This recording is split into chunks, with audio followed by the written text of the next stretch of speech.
So I am now in a space where I believe we have managed to deliver a couple of milestones that include reducing lost time injury frequency rate by 15%, I think from about 1.68 to 1.63 to 1.38, and also where I managed to use my experience to implement the Donesafe health and safety software and integrating it with the business enterprise resource planning system.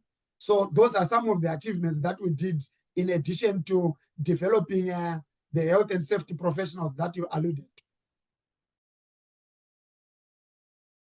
So I was told by the judges that there were 83 applications, including mine, and I really felt honored to have won that award.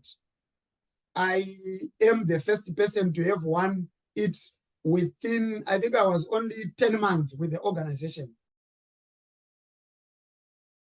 My lowest score, I think it was in the late 80s. I think it was about 89%. And then I think my highest one has been 94.5%.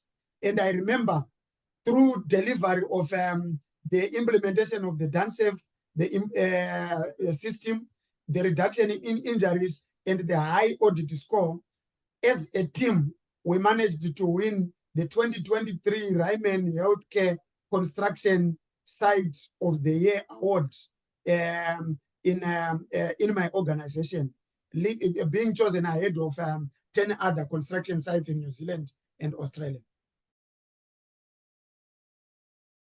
Basically engaging with the employees and the management and the leadership at all levels, right? Investing in time, right, in building personal and team relationships with the team, gaining the trust, right, and confidence of individuals and teams so that you would get to understand, they would open up and tell you the challenges that they are relating to.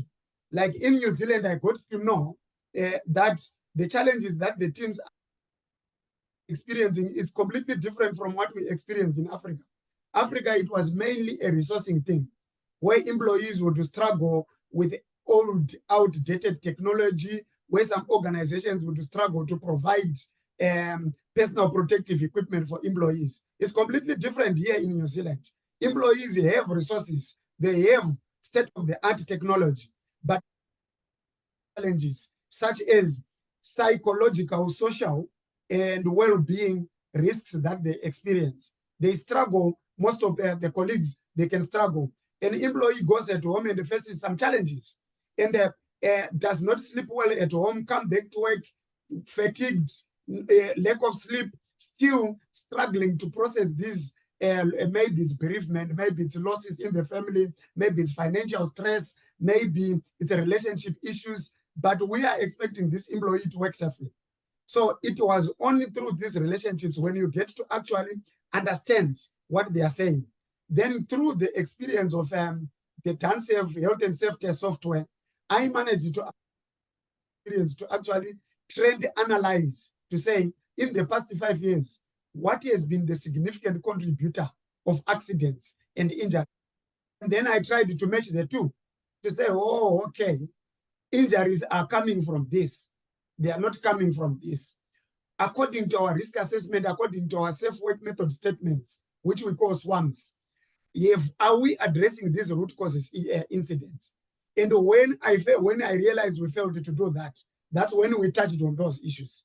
So physically on the ground, we worked with the team and we managed to sell the ideas of the controls that they were recommending to management, and then they delivered the results. Through my research, what we have done is we have identified at hotspot areas where we are suffering significant high fatality potential incidents. And then we would target that as a topic for research.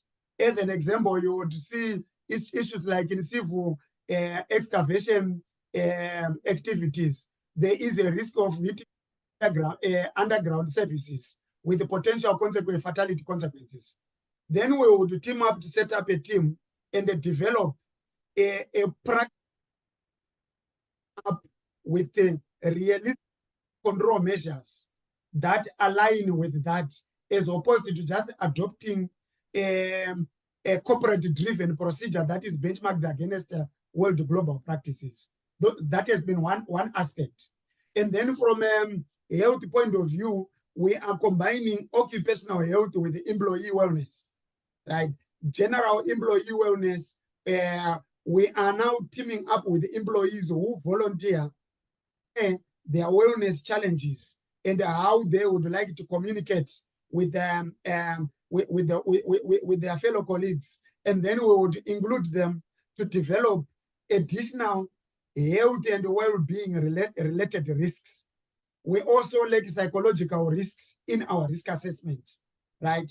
The risk assessment are purely occupational risks. So we are now introducing to say, okay, how do you deal with a bullying or discrimination risk that an employee is suffering? An employee is being bullied at work, or an employee is being discriminated against at work. She is coming to work, right? And then they are absorbing this risk at workplace. And yet this risk is not being recognized, right, in the risk assessment. And yet the employee. So that is the risk, the research that I'm dealing with, and we have already started incorporating those risks. Together with the University of Wellington in my studies, I am now working with the lecturers at University of Wellington to now model, and the New Zealand, where I am a member, to actually develop a model of a risk assessment that incorporates all these psychological, social, and well-being risks into the occupational health risk assessment. Those who know me, especially my colleagues at work, when they say, "How are you today, Gideon?" my slogan is, "I'm better than yesterday." Right? Yeah, they actually have given me a nickname called "Better Than Yesterday." It just comes, right, from that philosophy of saying, yesterday was a good day because we managed to complete alive, right? Notwithstanding the challenges that we had. And through the power of what comes out of our mouth, we declare that today is going to be a better day than yesterday, right? So if yesterday was a good day, if last week was a good week, then on a Monday morning, I wake up saying, I am going to give it my best to make sure that this week is better than last week. I'm going to give it all my best to make sure that today is better than yesterday. So we just build on the lessons of yesterday, the lessons of last week, to say, how can we make it better? Yeah.